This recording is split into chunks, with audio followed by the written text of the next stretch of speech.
everyone. I just thought I'd read you a little story. This is called The Lion Inside, and it's written by Rachel Bright and Jim Field. Apologies for the quality of my video, but I thought you can still listen and see the pictures either way. So, The Lion Inside. In a dry, dusty place where the sand sparkled gold, stood a mighty flat rock, all craggy and old. And under that rock, in a tiny full house, lived the littlest, quietest, meekest brown mouse. He was so very tiny, so incredibly small, that nobody noticed him ever at all. He got trod on and sat on and missed out for stuff, ignored and forgotten. Yes, mouse life was tough. Meanwhile, far above, on top of the rock, times were quite different. It was lion o'clock. This huge, toothsome creature made sure everyone saw how important he was by how loud he could roar. Look at that's awesome. He was head of the pack. He was shouty and tough. He loved showing the crowd he was made of strong stuff. Yes, all were impressed by this mighty king cat. If only, thought Mouse, I could be more like that. I don't know if you can see there's little Mouse right there, watching the lion. Then, late one dark night, in his Minnie Mouse bed, the cleverest thought popped into his head. He jumped from the covers and held up a paw. I got it, he said. What I need is a roar.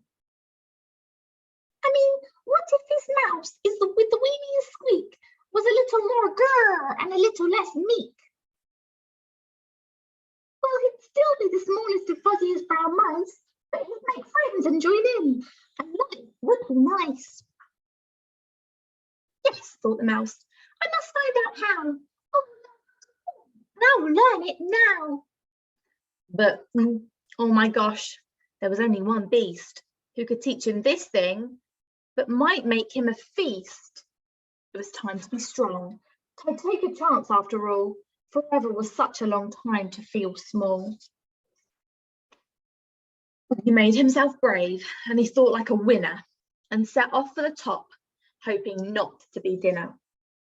It felt like the scariest thing he could do, but if you want things to change you first have to change you. The further he climbed, the closer he got to the slumbering lion reclining on top. Then at last, as he stood on his tippity toes, he found himself suddenly nose to nose. Pardon me. Wake up, Mr. Lion. You've got company. Squeak, Mr. Lion. What I've come to you for is Squeak. Do you think you could teach me to roar? A silence befell that twinkling plain. Lion opened his eyes and puffed out his mane. Time slowed right down. Why, it felt like a week. Then he opened his mouth and let out a eek! The lion was shaking, his paws all a fumble. He was backing away with a scrumbling tumble. Don't hurt me, he whimpered. Oh, try to be nice. Well, my goodness, this lion was frightened of mice. Don't worry, Mouse peeked. I'm a friend, not a foe. Let's rock this together. We'll have fun, don't you know? That was a magical moment for sure, when Mouse didn't feel at all small anymore. He had found his true voice and learned to speak out, and for that, you don't need to roar or to shout. And from that day and always, the two were a pair. Both liked that rock better now that rock was to share. The mouse, while he still felt little, felt big in his head. And the lion, he still roared, but with laughter instead.